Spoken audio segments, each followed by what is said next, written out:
കണ്ടില്ലേടേ ഏമാൻ പറയുന്നത്? ആയിക്കോട്ടെ ഏമാനെ, പോലീസുകാരെ ഉപദ്രവിച്ചാൽ കർശനമായ നടപടി ഉണ്ടാവണം, കർശനമായ നടപടി ഉണ്ടാവണം. നല്ലത് തന്നെയാണ്. പോലീസുകാരെ തല്ലാനോ പിടിക്കാനോ പോകാൻ പാടില്ല, തെറ്റാണ്. പോലീസുകാരെന്ന് പറയുന്നത് നമ്മുടെ നാടിന് വേണ്ടിയിട്ട്, അല്ലെങ്കിൽ നമ്മുടെ നാട്ടിലെ ക്രമസമാധാനം നിയന്ത്രിക്കുന്നവരാണ് പോലീസുകാർ.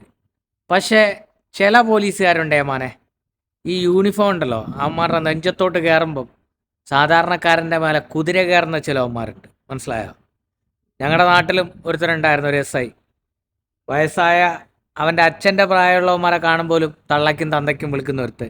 ആ ചെറിയ കുട്ടികളെ പോലും റോട്ടിൽ വെച്ച് കണ്ടു കഴിഞ്ഞാൽ എന്താണ് ഇവിടെ നിൽക്കണമെന്ന് വെച്ചിട്ട് തല്ലുന്ന ചെറുക്കൻ. അവസാനം ഒരു ഗാനമേളയ്ക്ക് പരിപാടി നടന്നുകൊണ്ടിരിക്കുന്ന സമയത്ത് കൂട്ടത്തിൽ ചെന്ന് കയറിക്കൊടുത്തതാ. ഇപ്പം എവിടെ ഉണ്ടെന്നൊന്നും അറിഞ്ഞൂടാ, അറിയില്ല ഇപ്പം എവിടെ ഉണ്ടോ അതോ എവിടെയും കിടപ്പാണോ എന്നൊന്നും അറിഞ്ഞൂടാ. അങ്ങനെയുള്ള ചിലവന്മാരുണ്ട്. അതിലൊരുത്തനാണ് ദൈവൻ. ഇങ്ങനെ ഞാൻ പിള്ളേരെ അടിച്ചില്ലേ, എന്താ സംഭവം? ഒരമ്മയുടെ ഫ്രണ്ടിലിട്ട് ഒരു മോനെ തല്ലി. ആ അമ്മ പറയുന്നതൊക്കെ നമ്മൾ കേട്ടതാണ്, മനസ്സിലായില്ലേ? അതുകൊണ്ടാണ് ഓന യൂണിഫോം ഇല്ലായിരുന്നപ്പോൾ പിള്ളേർ തല്ലിയത്. എല്ലാ പോലീസുകാരും മോശമാണെന്നൊന്നും അല്ല പറയുന്നത്. ഒരുപാട് നല്ല നന്മ നിറഞ്ഞ ഒരുപാട് നല്ല പോലീസുകാരുണ്ട് നമ്മുടെ കേരളത്തിൽ.